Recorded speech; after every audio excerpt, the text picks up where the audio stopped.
ఈ రాత్రికాల సమయంలో దైవ గ్రంథములో నుండి కొన్ని సంగతులను మనము ధ్యానం చేద్దాం. చిన్న ప్రార్థన చేసుకుని వాక్యములోనికి వెళదాం. పరిశుద్ధుడవైన మా ప్రియ పరలోకపు తండ్రి, మీ శ్రేష్టమైన ఘనమైన నామానికి వందనాలు చెల్లిస్తూ ఉన్నాము. నీ మహాప్రేమను బట్టి, నీ ఉన్నతమైన కృపను బట్టి మరొకసారి నీ సన్నిధానములో మేమందరము కూడా చేరి ఈ రీతిగా మిమ్మలను స్తుతించుటకు, ఘనపరచుటకు మీరు మాకు అనుగ్రహించిన ఈ మంచి అవకాశాన్ని బట్టి మీకు స్తోత్రాలు చెల్లిస్తూ ఉన్నాం. తండ్రి, ఈ రాత్రికాల సమయంలో మత్తయి సువార్తలోని మాటలను మేము ధ్యానిస్తూ ఉండగా మరొకసారి నీ వాక్యము ద్వారా మేము సత్యమును తెలుసుకొనున్నట్లుగా నీ వాక్య విధానములో నడుచుకొనుటకు తగిన సహాయము చేయండి.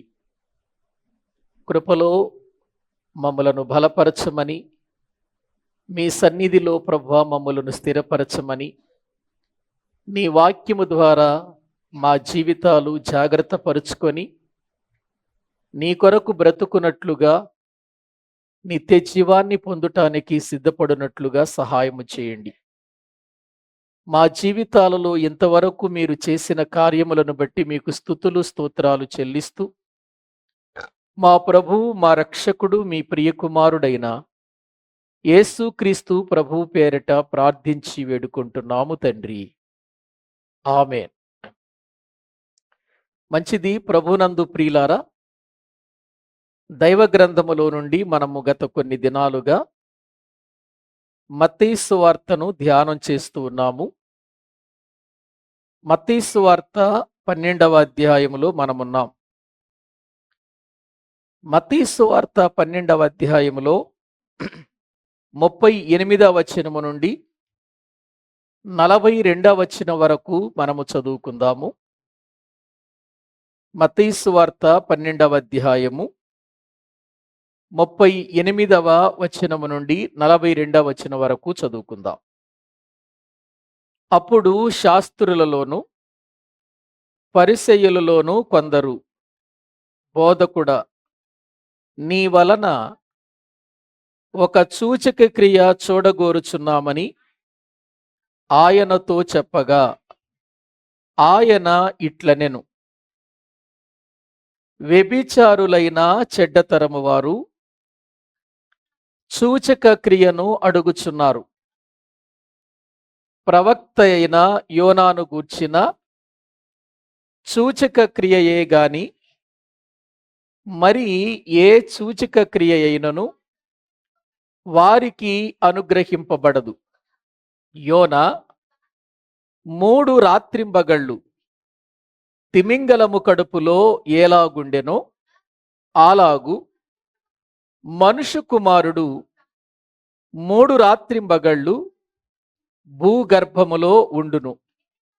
నినేవే వారు యోనా ప్రకటన విని మారు మనసు పొందిరి గనుక విమర్శ సమయమున నినేవే వారు ఈ తరము వారితో నిలవబడి వారి మీద నేరస్థాపన చేతురు. ఇదిగో, యోనా కంటే గొప్పవాడు ఇక్కడ ఉన్నాడు.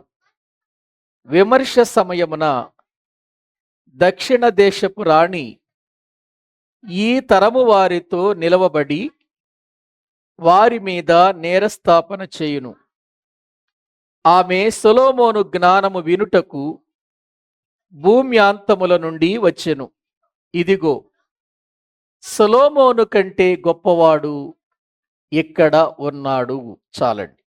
ప్రభునందు ప్రియులారా, దైవ గ్రంథంలో మనము మత్తయి సువార్తలో 12వ అధ్యాయాన్ని ధ్యానం చేస్తున్నప్పుడు పరిసయ్యులకు శాస్త్రులకు మధ్యలో యేసు ప్రభు వారికి జరుగుతున్నటువంటి సంభాషణ మనం చూస్తున్నాం.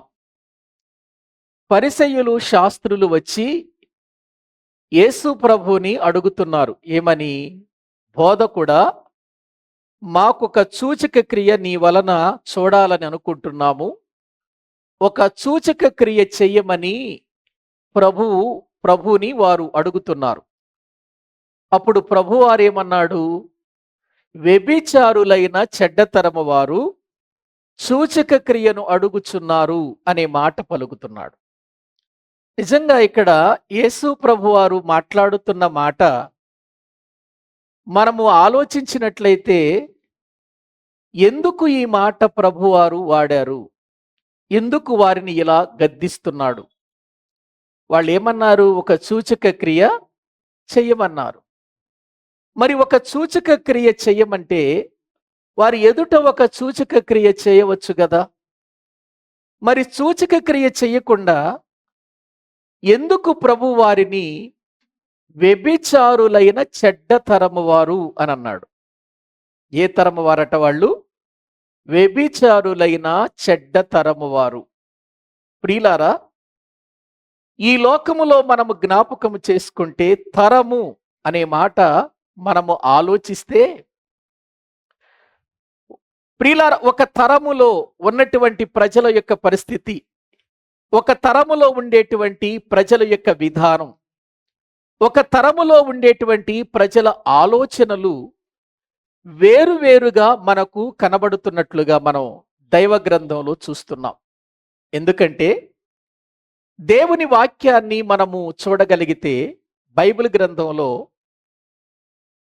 నోవహు కాలములో లేక నోవహు జీవించిన ఆ తరములో దేవుడు ప్రజలను చూచినప్పుడు ఆ తరము ప్రజలు ఎలా ఉన్నారు అనంటే, ఒకసారి మనము దేవుని వాక్యములో చూద్దామండి. ఆ తరము ప్రజల వారు ఎలాగున్నారు? ఆది కాండము దేవుని వాక్యములో 6వ అధ్యాయము. ఆది కాండము దేవుని వాక్యములో మనము చూడగలిగితే 6వ అధ్యాయము దేవుని వాక్యాన్ని చూస్తే 11వ వచనం చదవండి. భూలోకము దేవుని సన్నిధిని చెడిపోయి ఉండెను, భూలోకము బలత్కారముతో నిండి ఉండెను అని వాక్యంలో మనము చూస్తున్నాం.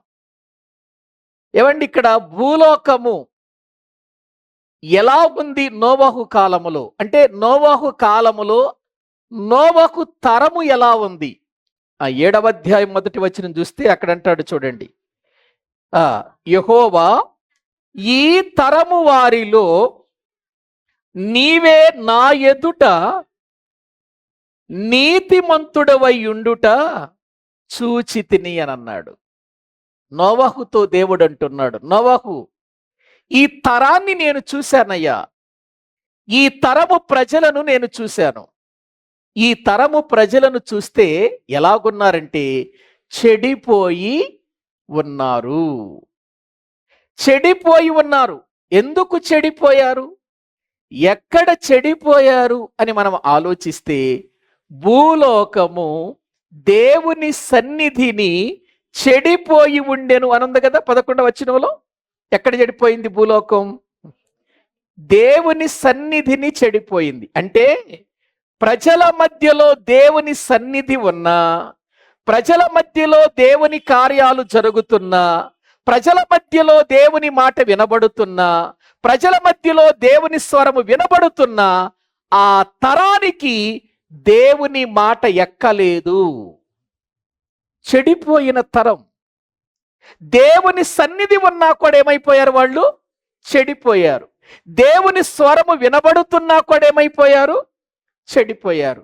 ఏమండి, నోవహు కాలములో దేవుని స్వరం ఎక్కడ వినబడింది? నోవహు తరములో ప్రజలకు దేవుని స్వరం ఎక్కడ వినబడింది? ఒకసారి మనము పేతురు గారు రాసినటువంటి పత్రికలోనికి వెళదాము రండి. బైబిల్ గ్రంథాన్ని మనము చూడగలిగితే పేతురు గారు రాసినటువంటి మొదటి పత్రిక 3వ అధ్యాయము 19వ వచనాన్ని మనము చదువుకుందాం. దేవుని దీర్ఘశాంతము ఇంకను కనిపెట్టుచున్నప్పుడు పూర్వము నోవహు దినములలో ఓడ సిద్ధపరచబడుచుండగా అవిధేయులైన వారి యొద్దకు, అనగా చెరలో ఉన్న ఆత్మల యొద్దకు ఆయన ఆత్మరూపిగానే వెళ్ళి వారికి ఏం చేశాడట? ప్రకటించెను అనే మాట మనం చూస్తున్నాం. అంటే ఇప్పుడు నోవహు తరములో ఉన్న ప్రజలకు ప్రకటన వినబడిందా, వినపడలేదా? వినబడింది. దేవుడు ఆత్మరూపిగా వెళ్ళి నోవహులో ఉండి దేవుని స్వరాన్ని వారికి వినిపిస్తుంటే వారు చెడిపోయి బ్రతికారే గాని జీవితాలలో ఆలోచించలేదు. దేవుని మాట వినబడుతుంది మనకు. ఎందుకు వినబడుతుంది? దేనికి వినబడుతుంది? భయంకరమైన ఉగ్రత నుండే కదా మన తప్పించటానికి వినబడుతుంది అని వారు ఆలోచించకుండా ఎలా బ్రతికారు వాళ్ళు? లూకాసు వార్త రండి, దేవుని వాక్యాన్ని మనము చూస్తే నోవహు, ప్రియులారా, లూకాసు వార్త 17వ అధ్యాయము వాక్యములో నుండి 26వ వచనం వరకు మనము చదువుకుందాం. 26వ వచనము నుండి చదువుకుందాం. వాక్యములో నుండి, నోవహు దినములలో జరిగినట్టు మనుష్య కుమారుని దినములలోనూ జరుగును. నోవహు ఓడలోనికి వెళ్ళిన దినము వరకు, నోవహు ఎక్కడికి వెళ్ళే వరకు? ఓడలోనికి వెళ్ళే దినము వరకు జనులు తినుచు, త్రాగుచు, పెండ్లాడుచు, పెండ్లికియ్యబడుచు నుండిరి. అంతలో జలప్రళయము వచ్చి వారినందరినీ నాశనము చేసినట్లుగా ప్రియులార వాక్యములో మనము చూస్తున్నాం. ఈ మాటలు ప్రభువారు చెబుతున్నటువంటి ఆ విధానాన్ని మీరు ఒక్కసారి జ్ఞాపకం చేసుకోండి. ప్రియులారా, ఒక్కసారి మీరు 25వ వచనం చదవండి. ఆయన అనేక శ్రమలు పొంది ఈ తరము వారి చేత ఉపేక్షింపబడవలెను. అంటే యేసుక్రీస్తు వారు శిలువ మరణాన్ని గురించి అక్కడ మాట్లాడుతూ ఆయన ఇప్పుడు నోవహు కాలాన్ని తీసుకొచ్చాడండి. నోవహు కాలాన్ని తీసుకొచ్చాడు. ఆనాడు నోవహు కాలములో ఎలాగూ ఆ తరముందో యేసుక్రీస్తు యొక్క రాకడలో ఈ తరము కూడా అలాగే ఉందట. ఏమండి? అలాగే ఉందట. ఎలాగుంది నోవహు దినాలలో? ఆ తరం ఎలా ఉంది? ఒక ప్రక్క ప్రకటించబడుతుంటే ఆత్మరూపిగా వెళ్ళి ఆయన ఉగ్రతను గురించి చెబుతూ ఉంటే ప్రకటించబడుతున్నటువంటి మాటలు వినలేదండి. ఒక్కసారి మీరు ఆ నోవహు గారు ఏం ప్రకటించాడో చూడండి. ఒకసారి పేతురు గారు రాసినటువంటి 2వ పత్రిక ఏం ప్రకటించాడో చూద్దామండి. 2వ పత్రిక 2వ అధ్యాయము 5వ వచనం చదవండి. పేతురు గారు రాసిన 2వ పత్రిక 2వ అధ్యాయము 5వ వచనం. మరియు ఆయన పూర్వకాలమందున్న లోకమును విడిచిపెట్టక భక్తిహీనుల సమూహము మీదికి జలప్రళయమును రప్పించినప్పుడు నీతిని ప్రకటించిన నోవహు, చూడండి ఏం ప్రకటించాడు? నీతిని ప్రకటించాడు. ఎవరికి? నోవహు తరములో ఉన్న ప్రజలకు, ఆ తరము వారికి నీతిని ప్రకటించాడు. నీతిని ప్రకటిస్తే ప్రియులారా ఎంతవరకు ప్రకటించాడు? ఓడలోనికి వెళ్ళే దినము వరకు ప్రకటిస్తూనే ఉన్నాడు. ప్రకటిస్తూ ఉన్నటువంటి సమయంలో వీరు వింటున్నారు కానీ వీళ్ళ స్థితి అంతా కూడా ఎలాగుందంటే జనులు తినుచు, త్రాగుచు, పెండ్లాడుచు, పెండ్లికి ఇయ్యబడుచు, నారు నాటుతూ ప్రియులారా వారి ఇష్టానుసారముగా బ్రతుకుతున్నారని వాక్యంలో మనము చూస్తున్నాం. చూడండి ఇక్కడ. అంటే ఆ తరం ఎలా ఉంది? ఆ తరం ఎలా ఉంది అంటే దేవుని సన్నిధి ఉన్న ఏమైపోయింది? చెడిపోయింది. చెడు మార్గాన్ని ఎన్నుకున్నారు. ఆ కిందంటాడు 12వ వచనంలో, ఆదికాండము 6వ అధ్యాయము 12వ వచనం చదవండి. దేవుడు భూలోకమును చూచినప్పుడు అది చెడిపోయి ఉండెను. భూమి మీద సమస్త శరీరులు తమ మార్గములను ఏం చేశారట? చెరిపివేసుకున్నారు అని వాక్యంలో చూస్తున్నామండి. ఒక ప్రక్క నీతి ప్రకటించబడుతుంది, ఒక ప్రక్క దేవుడు ఆత్మరూపిగా వెళ్ళి వారికి ప్రకటన చేస్తున్నాడు. మీరు నీతిలోనికి రండి, మీరు మారండి, మీ జీవితాలు మార్చుకోండి, ప్రమాదం పొంచుంది, ఉగ్రత రాబోతుంది, ఓడలోనికి రండి. ప్రకటిస్తూనే ఉన్నాడు, ప్రకటిస్తూనే ఉన్నాడు. ప్రకటిస్తున్నటువంటి సమయములో ప్రకటన వింటున్నారు కానీ జీవితాలు ఏం కావటం లేదు, మారటం లేదట. జీవితాలు మారటం లేదు. భూమి మీద చెడిపోయినటువంటి స్థితి కలిగిన వారిగా ఉన్నారు. దేవుడు వేసిన మార్గాలను ఏం చేశారు? వాళ్ళు చెరిపేసుకున్నారు అని వాక్యంలో చూస్తున్నాం. దేవుడి వేసిన మార్గాలను చెరిపివేసుకున్నారు. చెరిపివేసుకున్నటువంటి వీళ్ళ దగ్గరికి దేవుని సన్నిధి వచ్చింది. దేవుడు నీతి ద్వారా వారికి ప్రకటన చేశాడు, నీతి మాటలు చెప్పాడు, మారందరి వారికి హెచ్చరిక చేశాడు. కానీ వారు తినుచు త్రాగుచు పెండ్లాడుచు పెండ్లికి ఇయ్యబడుచు ఉన్నారు కానీ మారు మనసు పొందలేదండి. ఆ తరము మారు మనసు పొందలేదు. ప్రియులారా, ఇప్పుడు ఎందుకు పొందలేదు? ఏమండి, ఆ తరములో నీతి ప్రకటించిన వారు మారు మనసు ఎందుకు పొందలేదంటే తిండి మీద పడిపోయారు, వంట మీద పడిపోయారు. ఏ వండుకుందాం, ఎలా తిందాం, ఏమి త్రాగుదాం, ఏమి ధరించుకుందాం, ఎలా బ్రతుకుదాం, ఈ లోక సంబంధమైన వాటి మీద మనసు పెట్టి వారు బ్రతికారే తప్ప దేవుని మాట వినబడుతుంది, దేవుని ఉగ్రత నుండి మనము తప్పించుకోవాలి రండి అని ఏ ఒక్కరు కూడా దేవుని మాటకు లోబడలేదు. అందుకే అవిధేయులు అన్నాడు బైబిల్లో వాళ్ళని. ఎవరన్నారు? ఏమన్నాడు వాళ్ళని? అవిధేయులు. ప్రియులారా, అవిధేయులు అయినప్పటికీ కూడా నోవహు ఓడ లోపలికి వెళ్ళేంత వరకు కూడా వారికి నీతిని ప్రకటిస్తూనే ఉన్నాడు. మరి వినకపోతే దేవుని ఉగ్రత తప్ప ఏమొస్తుంది? విధేయత కానప్పుడు, దేవుని మాట విననప్పుడు. యోహాను సువార్తలో ఒక మాట ఉంటుంది చూడండి. బైబిల్ గ్రంథాన్ని మనము చూస్తే యోహాను సువార్త 3వ అధ్యాయము 36వ వచనాన్ని చదువుకుందాం. 3వ అధ్యాయం 36వ వచనం. కుమారుని యందు విశ్వాసముంచువాడే నిత్య జీవము గలవాడు, కుమారునికి విధేయుడు కానివాడు జీవము చూడడు గాని దేవుని ఉగ్రత వాని మీద నిలిచియుండును. ఏమండి, దేవుని మాటకు విధేయత చూపితే పర్వాలేదండి. విధేయత చూపకపోతే ఏమొస్తుందట? ఉగ్రత.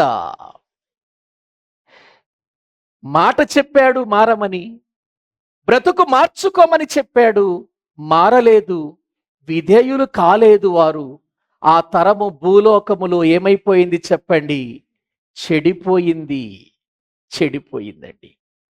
ఇక దైవ గ్రంథములో మనము చూస్తూ వస్తే ప్రియమైన దేవుని పిల్లలారా, బైబిల్ గ్రంథములో సామెతల గ్రంథం సొలొమోను కాలం దగ్గరకు వచ్చేసరికి ప్రజల యొక్క పరిస్థితి ఎలా ఉందో చూడండి ఒక్కసారి. సామెతల గ్రంథం బైబిల్ గ్రంథములో ప్రియులారా మనము చూడగలిగితే 30వ అధ్యాయము 11వ వచనాన్ని చదువుకుందాం. 11వ వచనం.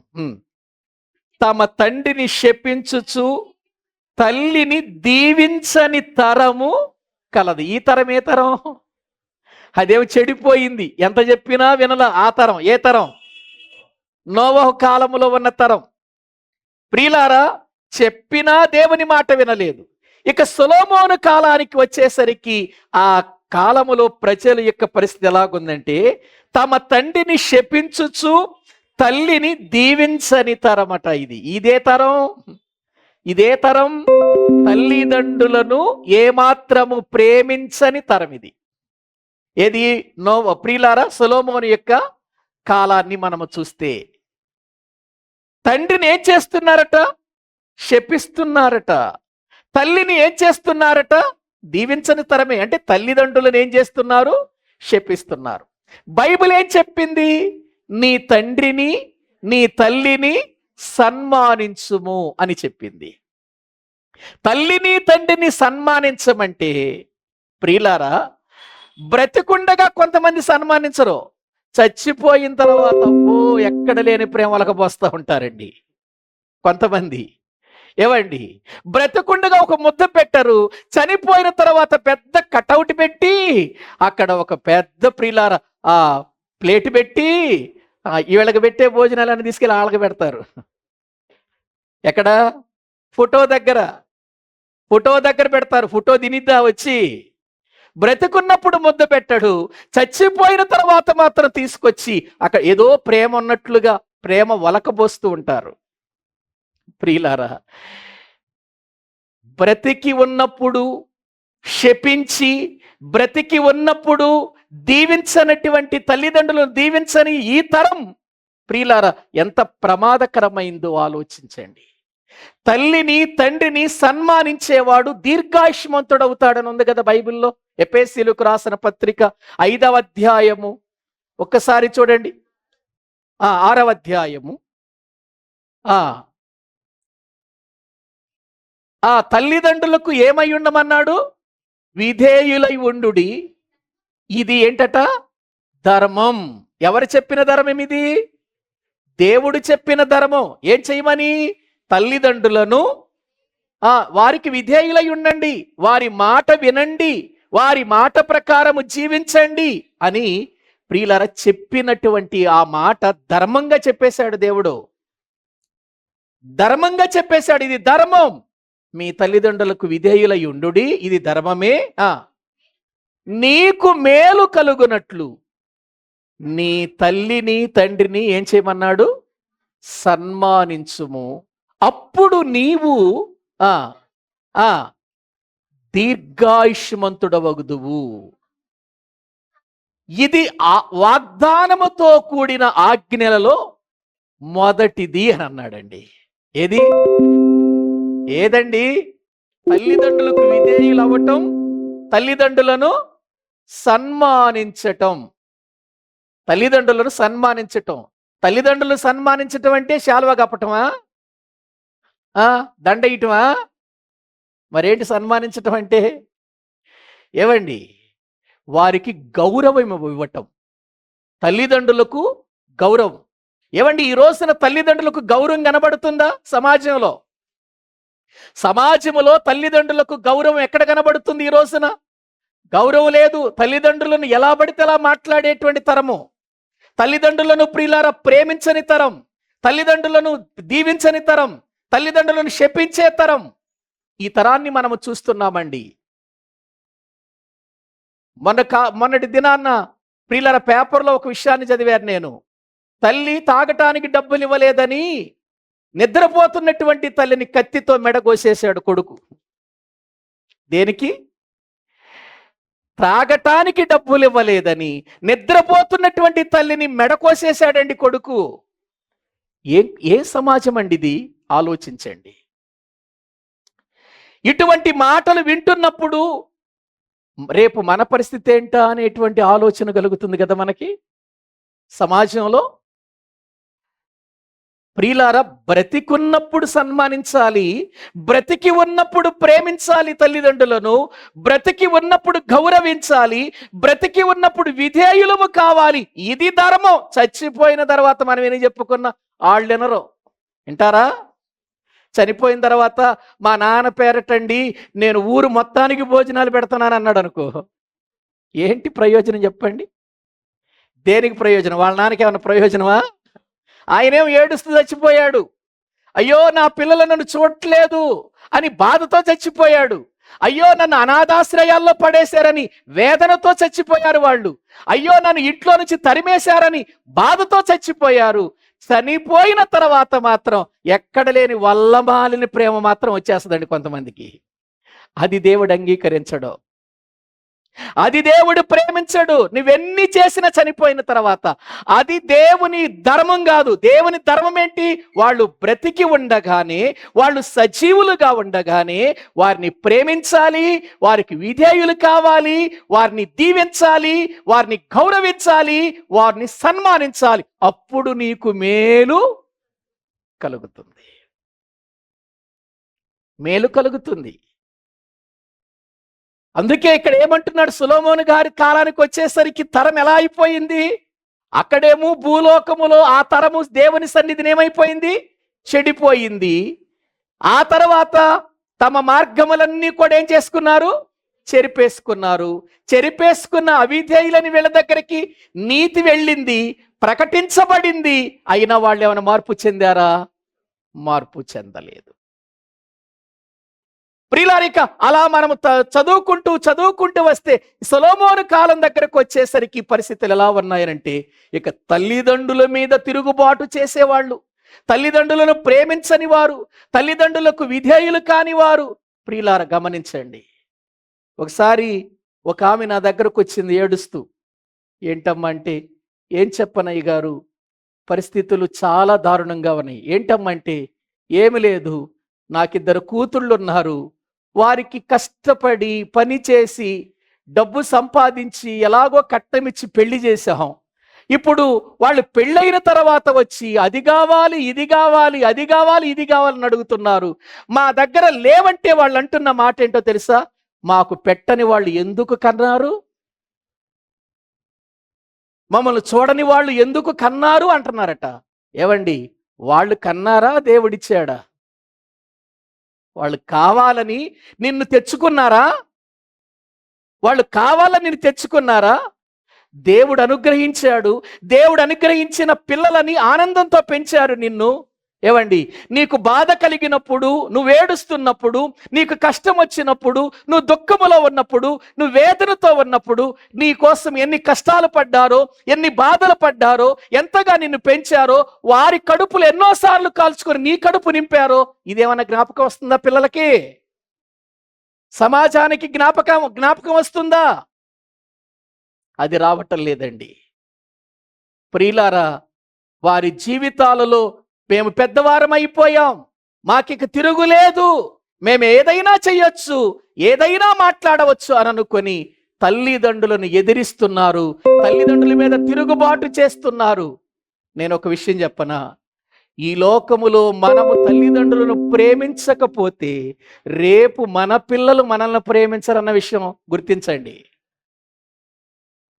ఈ రోజున ప్రియులారా, మనము వారిని సన్మానించకపోతే రేపు మన పిల్లలు మనం కూడా రుచి చూడాల్సింది. ప్రియులారా, ఒక కొడుకు వివాహం అయిపోయిన తర్వాత భార్యతో బిడ్డలతో సంతోషంగా జీవిస్తూ తండ్రిని ఒక చిన్న ప్రియులారా తడిసిపోయేటువంటి పూరి గుడిసిలో ఉంచేసి, సావిట్లో ఉంచేసి, ప్రతిరోజు కూడా వాళ్ళు తినగా మిగిలినటువంటి సద్దన్నం పెడుతున్నాడట కొడుకు కోళ్ళలో. ప్రతిరోజు ఈ చిన్న పిల్లోడు చూస్తున్నాడట. అడిగేవాడట, మమ్మీ డాడీ మనమేం వేడి వేడి అన్నం తింటున్నాము, తాతకెందుకు మీరు సద్దన్నం పెడుతున్నారేంటి? పైగా మన ఇంట్లో ఉంచొచ్చుగా మంచం వేసి, కానీ మీరేంటి అక్కడ వర్షంలో ఆ ఎండకు ఆ పైనేమో తాటాకులు లేవు, ఆ గుడిసిలో ఆ చావిట్లో పడుకోబెడుతున్నారు ఏంటి అని అంటే, నీకెందుకు లేరా అని చెప్పేసి ప్రియులారా వాళ్ళు జరిగిస్తున్నారు. రోజు ఆయనకు ఒక ప్లేట్ పెట్టేశారు, అక్కడ ఆయనకు ఒక గ్లాస్ పెట్టేశారు, ఒక వాటర్ బాటిల్ పెట్టేశారు. ఇక ఆయన ఇంట్లోకి రావటానికి వీలు లేదు. ఆ ఇల్లు కట్టింది ఆయనే, ఆ ఇంట్లో వీళ్ళ పెళ్లి చేసింది ఆయనే, ఆ ఇంటిలో ఉన్న సామాగ్రి కొన్నది ఆయనే.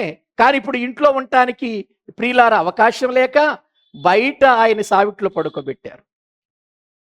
ఒక రోజున ఆయన చనిపోయాడండి. ఆ ముసలాయన చనిపోయాడు. చనిపోయిన తర్వాత అందరూ సమాధి కార్యక్రమాల్లో ఉండిపోయారు. ఈ పిల్లోడు వాళ్ళ నాన్నగారి యొక్క తాతగారి యొక్క ప్లేటు ఆ గ్లాస్ తీసుకొచ్చి ఇంట్లో పెట్టాడట. వాళ్ళ అమ్మా నాన్న సరే రే ఆ గ్లాసు ప్లేట్ లోపల పెడతానంటే బయట పారాయి అని అన్నాడు. లేదు రేపు మీకు పెట్టాలిగా నేను అన్నాడట. రేపు మిమ్మల్ని ఆ సావిట్లో నేను పెట్టాలిగా, ఆ సావిట్లో పెట్టి నేను కూడా ఈ ప్లేట్లోనే నీకేం చేయాలి? అమ్మో వాళ్ళు చంపలేసుకున్నారట, రే ఎంత తెలివి వచ్చింది ఏంట్రా నీకని. వస్తుంది మరి, వస్తుంది. పిల్లలు చూస్తున్నారు, ఏది చూస్తున్నారు అది చేస్తారు ప్రియులారా. అందుకే బైబిల్ చెబుతుంది, ఆనాటి తరమట, సొలొమోను గారి ఉన్న కాలములో ఉన్న తరమట ఏ తరముగా ఉందట ప్రియులారా? తల్లిని తండ్రిని శపించే తరముగా కనబడుతుందట. ప్రియులారా, లోకములో తల్లిదండ్రులు దేవుని తర్వాత మనము ప్రేమించవలసినటువంటి వారు వాళ్ళేనండి. అందుకే దేవుడు చెప్పాడండి, తల్లిని తండ్రిని నువ్వు ప్రేమిస్తే, విధేయులైతే మీకు మేలు కలుగుతుంది, మీరు దీర్ఘాయుష్మంతులు అవుతారు. చూసారా, చాలాసార్లు అండి మన కుటుంబాలలో మేలు జరగపోవటానికి కారణం ఏంటో తెలుసా?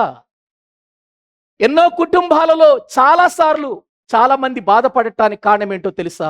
తల్లిదండ్రులను బాధించినటువంటి ఆ పరిస్థితులండి, తల్లిదండ్రులను వేధించిన పరిస్థితులండి, తల్లిదండ్రులను సన్మానించని పరిస్థితులండి, తల్లిదండ్రులకు విధేయులు కాని పరిస్థితులండి, తల్లిదండ్రుల మీద తిరుగుబాటు చేసిన పరిస్థితులండి. కొన్నిసార్లు అవి మనకు ప్రతిఫలముగా మనం అనుభవించాలండి.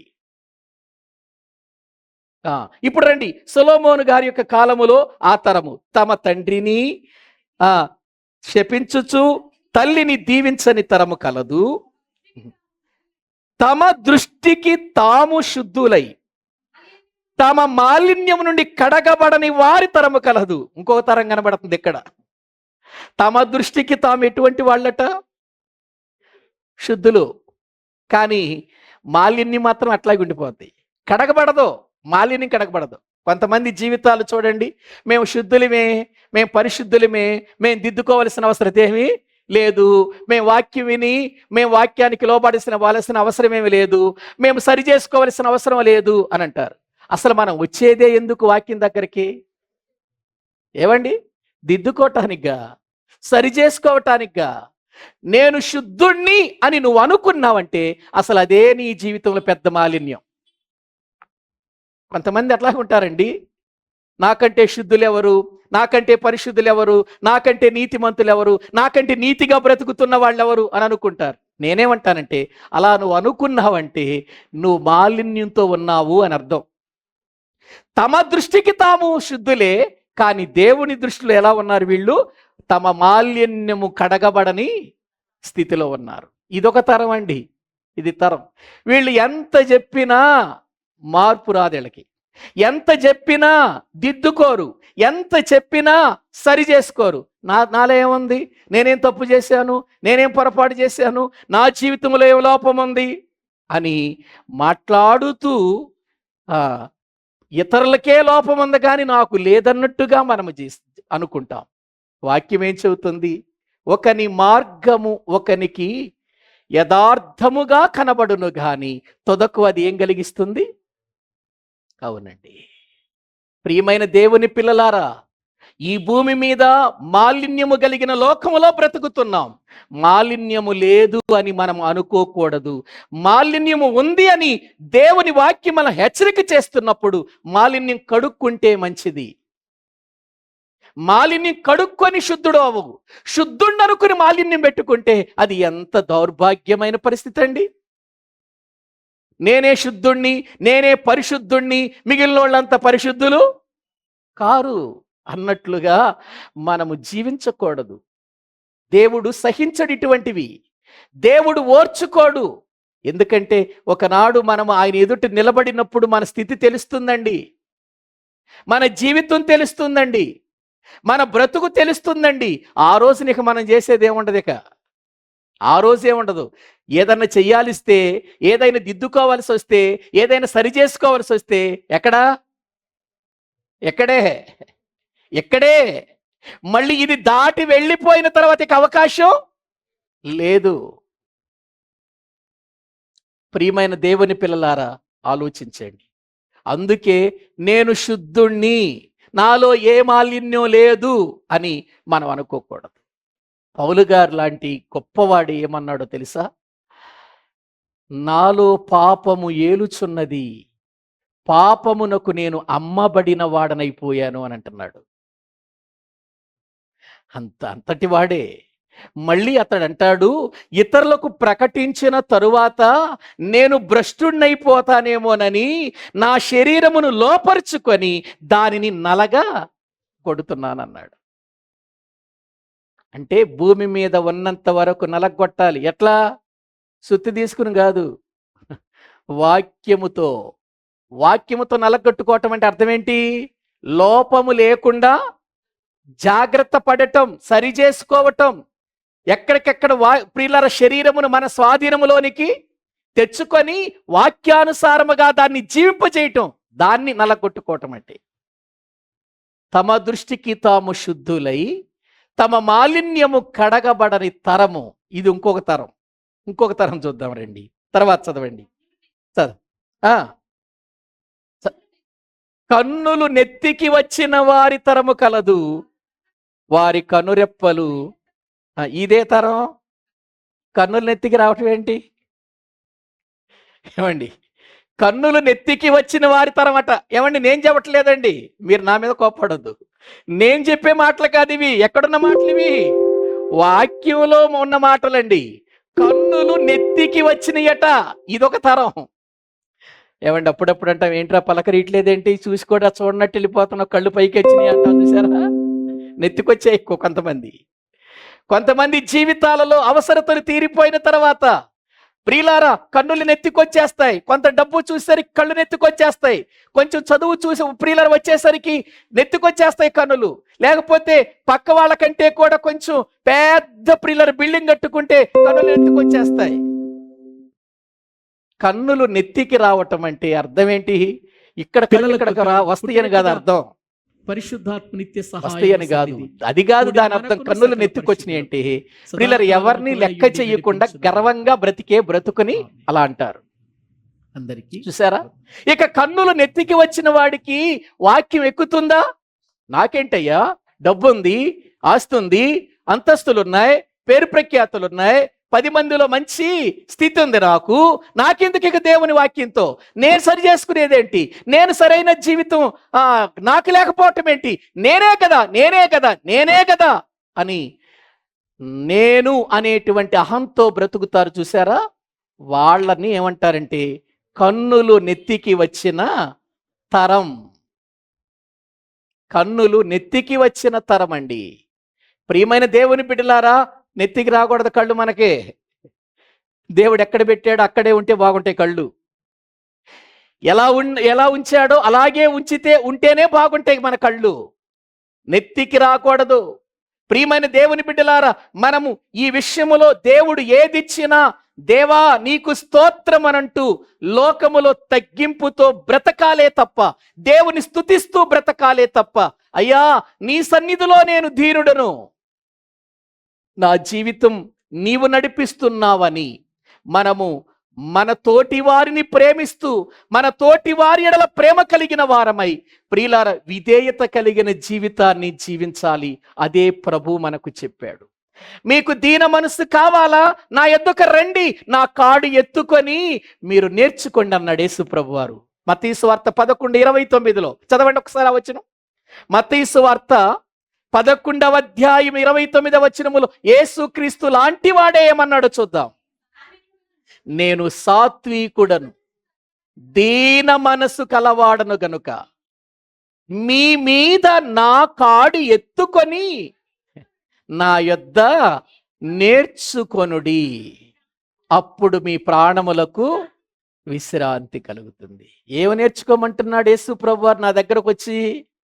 యేసు ప్రభువారు నా దగ్గరకు వచ్చి ఏమి నేర్చుకోమంటున్నాడు? నేను సాత్వికుడను, దీన మనస్సు కలవాడను నేను. ఏవండి, యేసు ప్రభువారు అతిశయించాలనుకుంటే ఇంకా ఆయన కంటే అతిశయించాల్సినటువంటి పరిస్థితి ఇంకెవరికి ఉండదండి. ఆయన ఏమని చెప్పండి? ఆయన ఎంతటి వాడో, ఎంత గొప్పవాడో, ఆయన శక్తి ఏంటో, ఆయన ప్రభావం ఏంటో, ఎక్కడి నుండి వచ్చాడో, ఈ లోకములో ఈ సృష్టి ఎవరిదో ప్రియులారా లేఖనాలు చెబుతున్నాయి కదా. మనం ఎంత కలిగిన వాడు ప్రియులారా తనను తాను తగ్గించుకొని ఈ లోకానికి వచ్చి దాసుని స్వరూపము దాల్చుకొని రిక్తునిగా చేసుకొని ఆయన అంటున్నాడు, దీన మనసు కావాలి మీకు. అది నా దగ్గరకు రండి, నేర్చుకోండి. నా కాడెత్తుకోండి, నా కాడెత్తుకొని నేర్చుకోండి అని అంటున్నాడు. ప్రియులారా, రక్షించబడిన వారు, రక్షణ పొందని వారి సంగతి తీసేయండి. రక్షించబడిన తర్వాత, క్రీస్తును తెలుసుకున్న తర్వాత మనం ఏ స్థాయిలో ఉన్నా దేవుని ఎదుట మనం ఏ మనసుతో బ్రతకాలి? దీనులంగా బ్రతకాలి.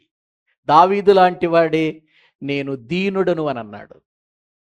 దావీదుకున్న దాంట్లో మనకి ఎంత ఉందేంటి? దావీదుకున్నటువంటి పేరు గాని, దావీదుకున్నటువంటి ఆస్తి గాని, దావీదుకున్న ధనము గాని, దావీదుకున్నటువంటి సింహాసనం గాని, దావీదుకున్న ప్రజలు గాని, దావీదుకున్న రాజ్యం గాని, అందులో ఎంత ఉంది మనకి? ఎంత ఉందండి? ఏమి లేదని చెప్పాలి లెక్క పెట్టుకుంటే. ఆయన దాంట్లో ఏమి లేదని చెప్పుకోవాలి. ఏవండి, ఆయనకి మహాపురం అనే ఒక పురం ఉంది. ఆ పేరు, ఆ యొక్క పురానికి దావీదు మహాపురం అని ఉంది బైబిల్లో. అంటే ఒక నగరమే ఉందట ఆయనకి. ఏవండి, ఒక నగరమే ఉంది. మనకేం ఒక ఇల్లుంటేనే ఆగం మనం. ఏవండి, ఒక ఇల్లుంటేనే ఆగం మనం. కానీ ఆయనకి నగరమే ఉంది. దావీదు మహానగరం, నగరమే ఉంది. అంతటి వాడు ఎంత అతిశయపడాలి? కానంటాడు, దీనుడుగా నేను నీకు మొర్రపెట్టుచున్నాను అని అంటాడు. ప్రియులారా, దేవుని పిల్లలమైనటువంటి మన జీవితాలలో ఎంత ఉన్నా అదంతా వదిలేసి వెళ్ళిపోవాలి ఒకరోజు మనం. ఎందుకు? ఇది మనది కాదు. ఏదో మనం సంపాదించాం అనుకుంటాం కానీ, మన సంపాదన అనుకుంటాం కానీ అది మనది కాదు. మనది కాదది. ఏది మనది చెప్పండి? అసలు భూమి మీద ఏది మనది చెప్పండి? నా శరీరం నాది అనే హక్కు ఉందా? ఈ శరీరం మనదా? ఈ శరీరాన్ని నడిపించే ఆత్మ మనదా? ఈ శరీరమునకు కలిగే శక్తి మనదా? బలము మనదా? ఈ శరీరము తినే ఆహారం మనదా? ఈ శరీరం పీల్చే గాలి మనదా? ఈ శరీరం అనుభవించే ఏది మనది చెప్పండి? ఏది మనది కాదు. ఇదంతా దేవుడు భూమి మీద మనం బ్రతకటానికి ఇచ్చిందే. కాబట్టి మనము భూమి మీద బ్రతుకుతున్నప్పుడు దేవుడు మనకు ఏదిచ్చినా దేవుని సన్నిధిలో దీనులుగా బ్రతకాలే గాని మన కన్నులు నెత్తికి రాకూడదు. కన్నులు నెత్తికి రాకూడదు. ఇక్కడేమన్నాడు? కన్నులు నెత్తికి వచ్చిన వారి తరము కలదు, వారి కనురెప్పలు ఎంత పైకెత్తబడినవి. కనురెప్పలట పైకి తేలిపోతున్నాయి అంట వీళ్ళవి. నెత్తికొచ్చినాయిగా మరి కళ్ళేమో నెత్తి మీద ఉన్నాయి, రెప్పలేమో పైన ఉన్నాయి, పైకెత్తబడుతున్నాయి. కింద చూపు లేదు, ఇక పై చూపు ఎంత. చూసారా? వద్దండి. క్రైస్తవ జీవితంకు మనము ఇటువంటి పరిస్థితికి దిగజారిపోకూడదండి. దిగజారినతనం అంటారు దాన్ని, గొప్పతనం అనరు దాన్ని. దిగజారిపోయిన స్థలం. దిగజారిపోయాడండి, దిగజారిపోయిందండి. ఆమె డబ్బును చూసారు దిగజారిపోయింది, ఆస్తులు చూసారికి దిగజారిపోయింది, చదువును చూసారు దిగజారిపోయాడు అని అంటారు. చూసారా? ఆ దిగజారుడు పనులు మనకొద్దు. దేవుని సన్నిధిలో దేవుడు మనకిచ్చినటువంటి వాటితో తృప్తి కలిగి ఉండి దీనులముగా దేవుని సన్నిధిలో ధైర్యముగా బ్రతకవలసిన వారం ఈ తరం. ఇప్పుడు యేసుక్రీస్తు వారు పరిసయ్యులను శాస్త్రులను చూసి అంటున్న మాట ఏంటంటే, వ్యభిచారులైన చెడ్డతరము వారు అన్నాడు. చదవండి మళ్ళీ వచనం. వాక్య భాగములో మనము మత్తయి సువార్త 12వ అధ్యాయము వాక్యములో నుండి ప్రియులారా 39వ వచనాన్ని చదువుకుంటున్నాం. వ్యభిచారులైన చెడ్డతరము వారు అన్నాడు. ఎవరిని చూసి? శాస్త్రులు పరిసయ్యులంటే సామాన్యుల వీళ్ళు. ఎవరు వీళ్ళు? సమాజ మందిరాలలో ధర్మశాస్త్రాన్ని బోధించే బోధకులు వీళ్ళు. శాస్త్రులు, శాస్త్రము బాగా ఎరిగిన వారు, ప్రజలలో పేరు కలిగిన వారు, ప్రజలలో ఉన్నతమైనటువంటి స్థానము కలిగిన వారు. ఇటువంటి స్థానము కలిగిన వారిని చూచి యేసు ప్రభువారు అంటున్నాడు, వ్యభిచారులైన చెడ్డతరము వారు సూచక క్రియను అడుగుతున్నారు. పోయిన వారం చెప్పాను కదా సూచక క్రియలను గురించి.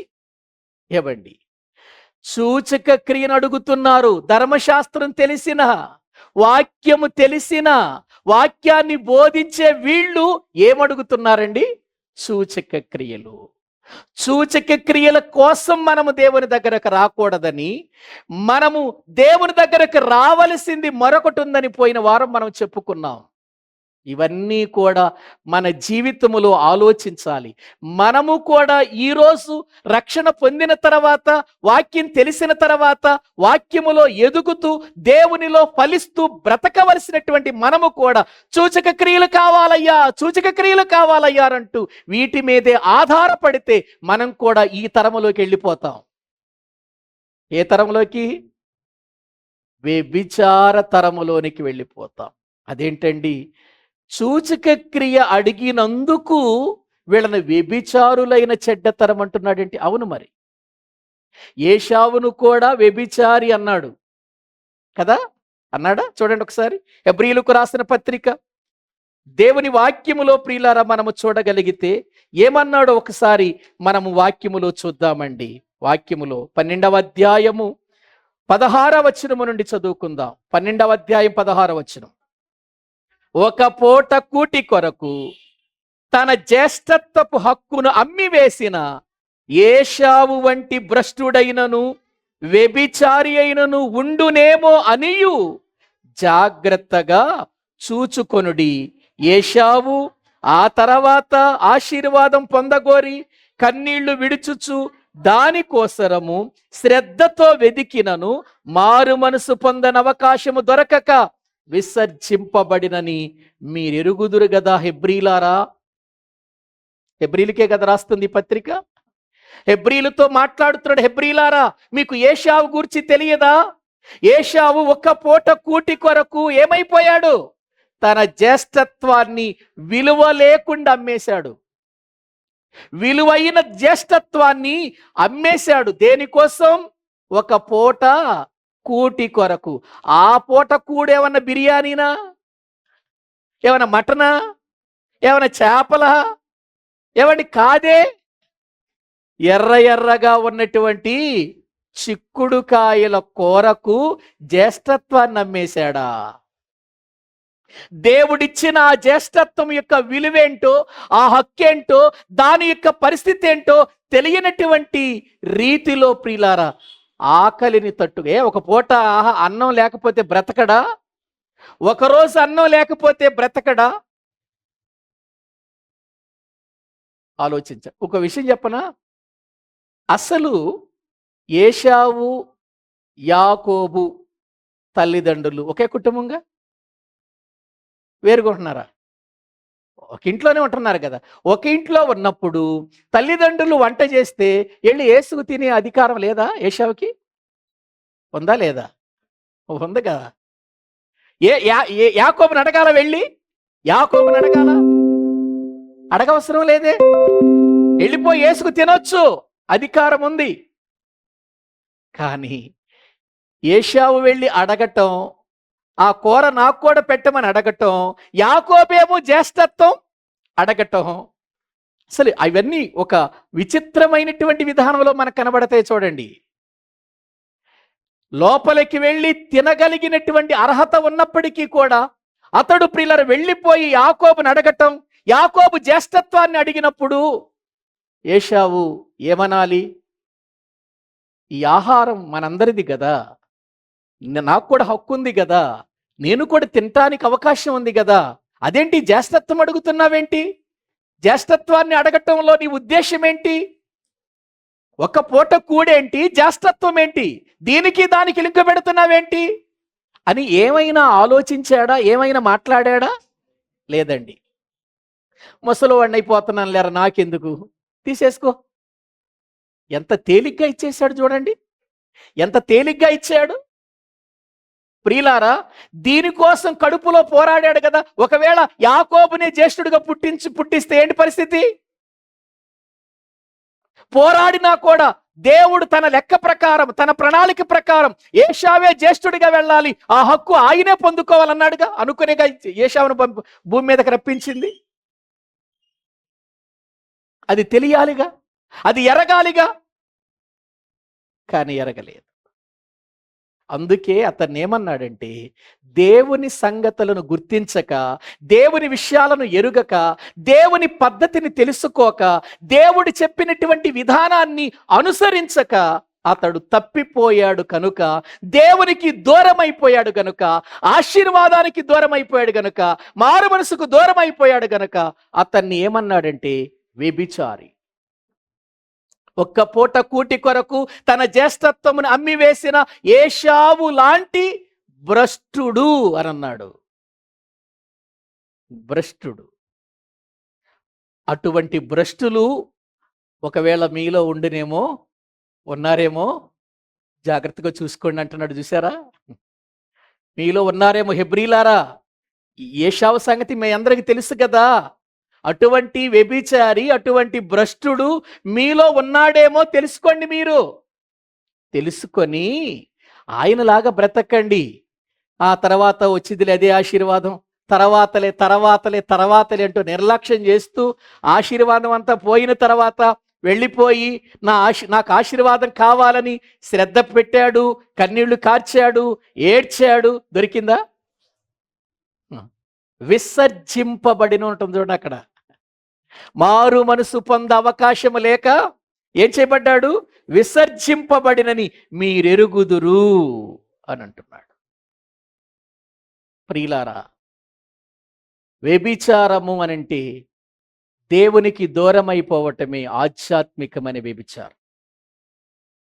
దేవుని కంటే మరొక దానిని మనం ప్రేమించటమే వ్యభిచారం. వ్యభిచారం అండి. సొంత భర్తను విడిచి మరొక పురుషుణ్ణి చేరితే వ్యభిచారం అన్నారు. సొంత ప్రియుల భార్యను విడిచి మరొక స్త్రీని చేరితే వ్యభిచారం అన్నారు. ఒక పురుషుణ్ణి విడిచిపెట్టి మరొక పురుషుణ్ణి చేరితే వ్యభిచారం అన్నారు. కానీ బైబిల్ ఏమందో తెలుసా? దేవునికి అవిధేయుడవై, దేవుని మాట వినక, దేవుని మాటకు లోబడక, దేవునికి దూరమైపోయే జీవితాన్ని కూడా ఏమన్నాడు చెప్పండి? వ్యభిచారులు అన్నాడు. ఇశ్రాయేలుని మాటి మాటికి అదే మాట అన్నాడుగా. వ్యభిచారం చేశారు, వ్యభిచారం చేశారు, నన్ను విడిచిపెట్టేశారు అన్నాడు. ఎందుకు? ప్రభువుని విడిచిపెట్టి అన్య దేవతలను ఏం చేశారు? వాళ్ళు ఆశ్రయించారు గనుక. కాబట్టి ప్రియమైన దేవుని పిల్లలారా, మనము ఏ తరముగా ఉన్నాం అనేది మనము ఆలోచించాలి. అటు నోబహు కాలములో చూస్తే ఆ తరము బాగుండలేదు, సొలొమోను కాలములో చూస్తే ఆ తరము బాగుండలేదు. మరి ఈ రోజున ఈ తరము చూస్తే ఈ తరం ఏమైనా బాగుందా అంటే లేదనే ప్రభు చెబుతున్నాడు కదా. మళ్ళీ రండి లూకాసు వార్త 17వ అధ్యాయంలోనికి.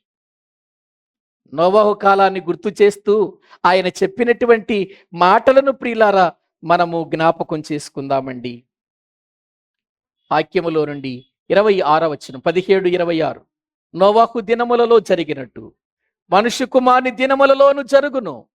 నోవహు ఓడలోనికి వెళ్ళిన దినము వరకు జనులు తినుచు త్రాగుచు పెండ్లాడుచు పెండ్లికి ఇయ్యబడుచు నుండిరి. అంతలో జలప్రళయము వచ్చి వారినందరినీ నాశనము చేసెను. లోతు దినములలో జరిగినట్టును జరుగును. జనులు తినుచు త్రాగుచు కొనుచు అమ్ముచు నారు నాటుచు ఇండ్లు కట్టుచు నుండిరి. అయితే లోతు సొదొమ విడిచిపోయిన దినమున ఆకాశము నుండి అగ్ని గంధకములు కురిసి వారందరినీ నాశనము చేసెను. ఆ ప్రకారమే అన్నాడు చూడండి. ఆ ప్రకారమే. ఏ ప్రకారం? ఏవండి, నోవహు దినాలలో ఉన్న ప్రకారమే, లోతు దినాలలో ఉన్న ప్రకారమే మనుష్య కుమారుడు ప్రత్యక్షమగు దినమున జరుగును. ప్రియులారా ఆలోచించండి. అంటే యేసుక్రీస్తు వారు బ్రతికి ఉన్న కాలములో యేసుక్రీస్తు కంటే ముందున్నటువంటి నోవహు తరాన్ని, లోతు తరాన్ని జ్ఞాపకం చేస్తూ క్రీస్తు రాకడలో కూడా ఇదే స్థితిలో ప్రజలు ఉంటారు. ఉంటారేంటి? కళ్ళకు కనబడుతుందిగా. ప్రజలు రక్షణకు ప్రాముఖ్యతనివ్వటం లేదు. సూచక క్రియలకు, అద్భుతాలకు, స్వస్థతలకు, వీటికే ప్రాధాన్యత ఇస్తూ అక్కడేదో జరుగుతుందని అక్కడికి పరిగెత్తున్నారు, ఇక్కడేదో జరుగుతుందని ఇక్కడికి పరిగెత్తుతున్నారే తప్ప నేను మోకరించి దేవుని సన్నిధిలో ప్రార్థించుకుంటే దేవుడు నా ఎడల గొప్ప కార్యం చేస్తాడని విశ్వాసం ఉందా? నేనేమంటానంటే అక్కడేదో జరుగుతుంది ఇక్కడేదో జరుగుతుందని వెళ్ళేవారు విశ్వాసములో హీనులు, వాళ్ళు విశ్వాసులు కాదు.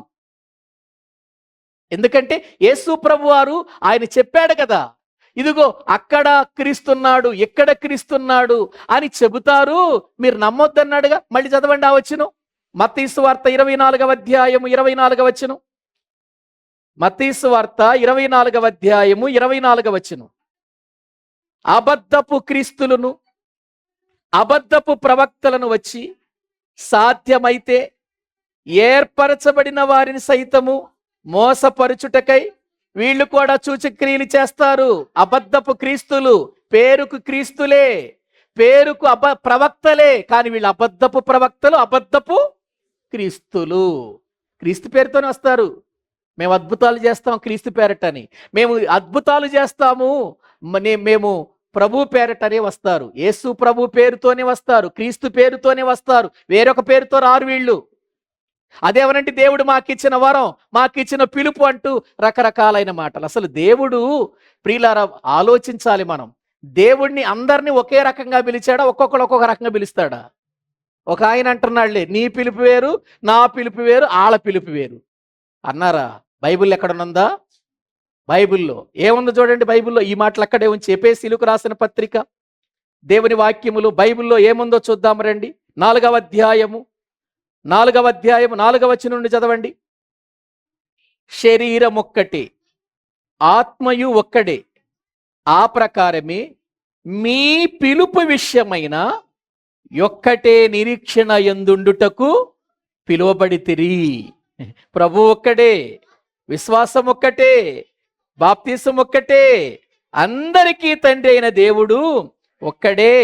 ఆయన అందరికి పైగా ఉన్నవాడై అందరిలోను వ్యాపించి, అందరిలో ఉన్నాడా కొందరిలోనా? పిలిచిన ప్రతి ఒక్కరిలో ఉన్నాడు. ఒకే నిరీక్షణ కలిగి పిలువబడ్డాం మనం. ఏంటి ఆ నిరీక్షణ? ఈ లోకంలో ప్రభు కొరకు బ్రతుకుతూ చనిపోతే ప్రభు దగ్గరికి వెళ్ళిపోవాలనే నిరీక్షణతో వచ్చాం మనం. ఇదేగా పిలుపు. పిలిచిన మనందరికీ అప్పగించిన పనేంటి? ఆశ్చర్యకరమైన వెలుగులోనికి వచ్చిన మనమందరము ఆయన గుణాతిశయములను ప్రసరం చేయాలన్నాడా? సూచక్రియలు అన్నాడా? ఏవండి, వాక్యము వింటున్న ప్రియులారా మనము గుర్తించాలి. అందుకే ఇప్పుడు రండి మళ్ళీ మత్తయి సువార్తలో ఆ మాటలు చదవండి. గొప్ప సూచక క్రియలను మహత్కార్యములను కనపరిచెదరు. ఇదిగో ముందుగా నేను మీతో చెబుతున్నాను. ముందుగానే చెప్పేస్తున్నాను మీతో, జాగ్రత్త. ముందుగా చెబుతున్నాడు. ఏవండి, ఇప్పుడు యేసు ప్రభువారు ఆ మాటలు చెప్పి 2000 సంవత్సరాలు దాటిపోయిందా? ఏవని? నేను ముందుగా చెబుతున్నాను, ఇటువంటి పరిస్థితులు వస్తాయి, జాగ్రత్తగా ఉండండి భక్తిలో అని చెప్పాడా? చదవండి. కాబట్టి ఎవరైనను ఇదిగో అరణ్యములో ఉన్నాడని మీతో చెప్పినను వెళ్ళకుడి, ఇదిగో లోపల గదిలో ఉన్నాడని చెప్పినను నమ్మకుడి. మెరుపు తూర్పున పుట్టి పడమటి వరకు ఎలాగూ కనబడునో అలాగే మనుష్య కుమారుని యొక్క రాకడయు ఉండును. చూసారా? ఇదిగో క్రీస్తు అక్కడున్నాడు, ఇక్కడ అద్భుతం జరుగుతుంది, అక్కడ అద్భుతం జరుగుతుంది, అక్కడ ఆయన చేస్తేనే కార్యాలు జరుగుతాయి, ఈయన చేస్తేనే కార్యాలు జరుగుతాయి. ఇవే ఈనాడు బోధలు. అక్కడికి పరిగెత్తుతారు, ఇక్కడికి పరిగెత్తుతారు, అక్కడికి పరిగెత్తుతారు, అన్ని చోట్లకు పరిగెత్తుతారు, చివరికి విశ్వాసహీనులైపోతారంతే. విశ్వాసహీనులైపోతారు. అసలు విశ్వాసిగా ప్రభువులో ఎదిగే వ్యక్తి ఎక్కడికి వెళ్ళాల్సిన అవసరం లేదు. తనకంటూ ఒక సహవాసం ఉంది, ఒక సంఘం ఉంది, అక్కడ ప్రియుల ఒక సేవకుడు ఉన్నాడు, అక్కడ ఒక పద్ధతి ఉంది, అక్కడ ఒక వాక్యం ఉంది, నిన్ను పెంచే పోషణ ఉంది. ఇది యేసు ప్రభు ముందే చెప్పాడుగా. అందుకే ఆనాటి పరిసయ్యులు, ఆనాటి శాస్త్రులు దేవుని మాటకు దూరమైపోయి వాక్యం తెలిసిన, ధర్మశాస్త్రం ప్రవచించిన, శాస్త్రములో ఎన్నో ప్రవచనాలు యేసుక్రీస్తు గారి గురించి ఉన్నా మాకు ఒక సూచక క్రియ చెయ్యి అని అడుగుతుంటే, వ్యభిచారులైన చెడ్డ తరము వారు మీరు, సూచక క్రియలు అడుగుతున్నారు మీరు. ఇప్పుడు నేను ఒక అద్భుతమైన సూచక క్రియ గురించి చెబుతాను అని అక్కడ చెబుతున్నాడు అన్నమాట. ఒక అద్భుతమైన సూచక క్రియ గురించి. ప్రియులారా, ఆ తరము వ్యభిచారమైన చెడ్డ తరముగా ఎందుకు పిలువబడిందంటే, వాక్యము కంటే, విశ్వాస జీవితములో స్థిరపడుట కంటే, క్రీస్తు రాకడకు సిద్ధపడుట కంటే వాళ్ళు సూచక క్రియల మీదే మనసు పెట్టారు. ఏవండి, మనమందరము ఈ కాలములో చేయాల్సిన పనేంటో తెలుసండి? క్రీస్తు రాకడ కొరకై సిద్ధపడవలసిన సిద్ధపాటు రోజులు ఇవి.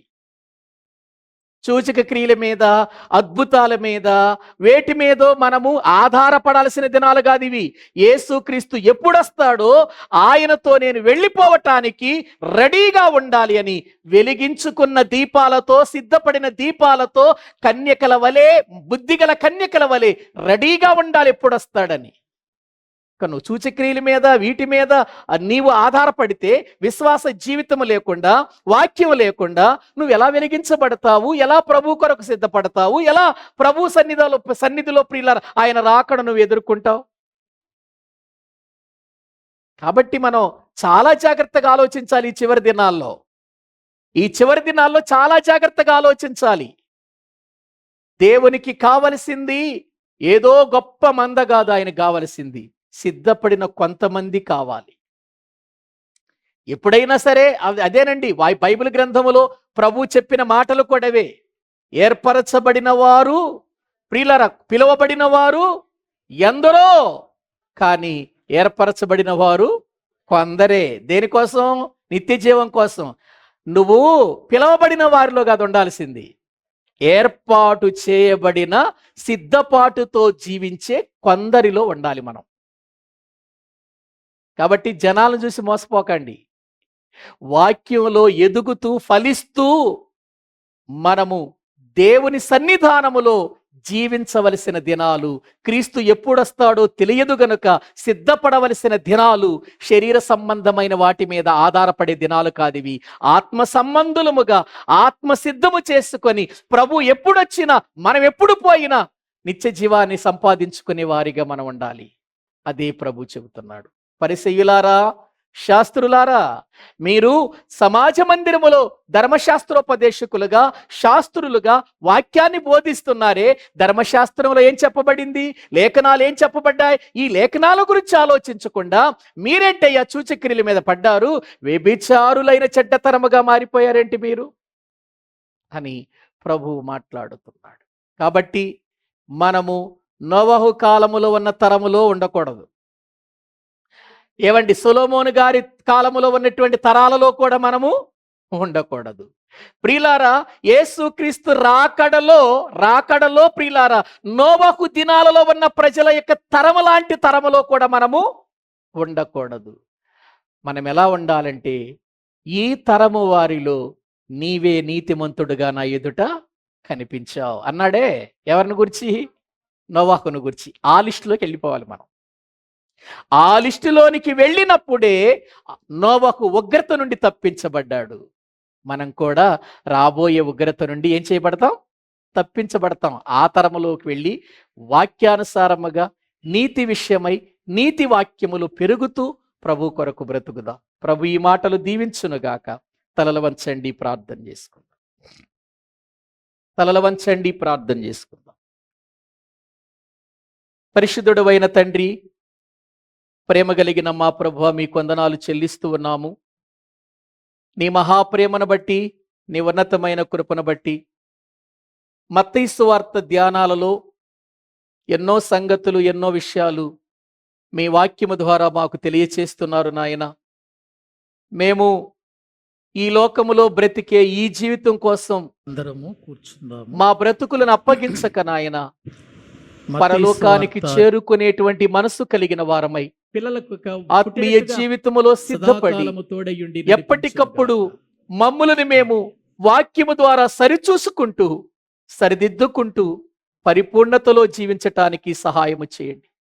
సర్వసత్యములో మేము ప్రభు నాయన మా బ్రతుకులను కొనసాగిస్తూ నీకు మహిమకరముగా ఉండటకు సహాయం చేయండి. మనుషులను చూడక నాయన, లోకములో పరిస్థితులు చూడక నాయన, మీరు మా జీవితానికి ఏ మాటలు ప్రభు ద్వారా మాకు అనుగ్రహించారో ఆ మాటలనే అనుసరించి మేము బ్రతుకున్నట్లు చేయండి. బలపరచండి నాయన. ఈ రాత్రి కాల సమయములో కూడి వచ్చిన ప్రతి బిడ్డను బట్టి కూడా మీకు స్తుతులు చెల్లిస్తున్నాం. ఎంతో మంది బిడ్డలు ప్రవ్వా జ్వరాలతో బాధపడుతున్నారు. అటువంటి వారిని కూడా మీరు ముట్టండి, స్వస్థపరిచి మంచి ఆరోగ్యాన్ని మీరు దయచేస్తారని మీ వైపే చూస్తున్నాము తండ్రి. అలాగే తండ్రి, మరి హాస్పిటల్లో ఉన్నటువంటి నాయన మీ కుమార్తె సౌజన్య గారి కొరకు ప్రార్థిస్తున్నాం. మంచి ఆరోగ్యముతో నీ బిడ్డను ప్రభా మరలా మా మధ్యకు తీసుకురమ్మని అడుగుతున్నాం. అలాగే ప్రభా, మరి ప్రభా నాయన జయరాజ్ గారి యొక్క నాయన మరి కుమార్తె కీర్తికకు పుట్టినటువంటి కుమారుడు ప్రభా చాలా నాయన మరి క్రిటికల్ పొజిషన్లో ఉన్నాడని మేము విన్నాము, ప్రార్థిస్తున్నామయ్యా. కాబట్టి మీరే గొప్ప కార్యం చేయండి అయ్యా. బిడ్డలు వేదనలో ఉన్నారు నాయనా, మీరే కృప చూపండి. మేము మీకు తప్ప ఇంకెవరికి చెప్పుకోలేము. కాబట్టి నాయన మీరు ఆ బిడ్డలను ఓదార్చండి, ఆదరించండి, ధైర్యపరచండి, విశ్వాసములో స్థిరులుగా చేయమని మేము ప్రార్థిస్తున్నాము నాయన. ఇంకా ఎవరైతే నాయన బలహీనులుగా ఉన్నారో వారందరినీ కూడా జ్ఞాపకము చేసుకొని మీ చిత్తములో పెంచమని మీ చేతులకు అప్పగిస్తున్నాము తండ్రి. అలాగే ప్రభా, పోరంకిలో రామారావు గారిని బట్టి ప్రార్థిస్తున్నాం. మరి యాక్సిడెంట్లో ప్రభా ఆ బిడ్డకు కాలు ఆపరేషన్ జరిగింది. ఆ బిడ్డను కూడా స్వస్థపరచండి అయ్యా. మంచి ఆరోగ్యం ఇవ్వండి నాయన. వారు నీ యందు విశ్వాసము కలిగి రక్షించబడి మీ కొరకు బ్రతుకుటకు సహాయము చేయండి. మీ కాపుదలను అనుగ్రహించండి. ప్రతి ఒక్క బిడ్డ మీద మీ కను దృష్టి ఉంచి దీవించమని మమ్మల్ని అందరినీ ఆధ్యాత్మికమైన స్థితిలో స్థిరపరిచి నిత్య జీవము కొరకై మేము సిద్ధపడినట్లు దినదినము ప్రార్థనలో, వాక్యములో, విశ్వాసములో, ఆత్మీయతలో మా భక్తి జీవితాన్ని పెంపొందించుకునే వారిగా మమ్మల్ని చెయ్యమని మీ చేతులకు అప్పగించుకుంటూ మీ ఆత్మ ద్వారా మమ్మల్ని నడిపించమని ప్రార్థిస్తూ మా ప్రభు, మా రక్షకుడు, మీ ప్రియ కుమారుడైన యేసుక్రీస్తు ప్రభు పేరిట ప్రార్థించి స్తుతించి వేడుకుంటున్నాము తండ్రి. ఆమేన్. మన తండ్రి అయిన దేవుని ప్రేమ, ఆయన కుమారుడైన యేసుక్రీస్తు వారి యొక్క కృప, పరిశుద్ధాత్మ నిత్య సహాయము సన్నిధి కూడిన మనకును సకల పరిశుద్ధులకును సదాకాలము తోడయుండి నడిపించునుగాక. ఆమేన్. అందరికీ వందనాలు.